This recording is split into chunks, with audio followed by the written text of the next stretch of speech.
मणिपुर तशद्दुद पर अपोजिशन पार्टियों के हंगामे के दरमियान लोकसभा की कार्रवाई दोपहर 12 बजे तक के लिए और राज्यसभा की कार्रवाई दोपहर 2:30 बजे तक मुलतवी कर दी गई। अपोजिशन ने मणिपुर के मामले पर हंगामाराई की, जहां तक के हुक्मरान बीजेपी ने बरकरार रखा कि मरकज इस मामले पर बातचीत के लिए तैयार है, लेकिन इसके बाद बाकायदा कार्रवाई की गई। बीआरएस पार्लियामेंट के दीगर कायदीन के साथ केशवा राव, नामा नागेश्वर राव ने बिला तरतीब राज्यसभा और लोकसभा में बाकायदा 267 के तहत मणिपुर की सूरत हाल पर बहस का मुतालबा करते हुए कारोबारी नोटिस की मुअत्तली की दरख्वास्त की है। ताहम इनकी तहरीक को बिला तरतीब चेयरमैन और स्पीकर ने मुस्तरद कर दिया।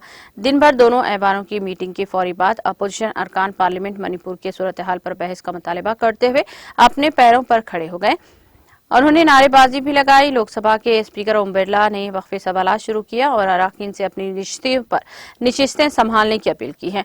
अपोजिशन की जानिब से सुस्त रवि के आसार न दिखाए जाने पर दोनों ऐवानों की कार्रवाई मुलतवी कर दी गई।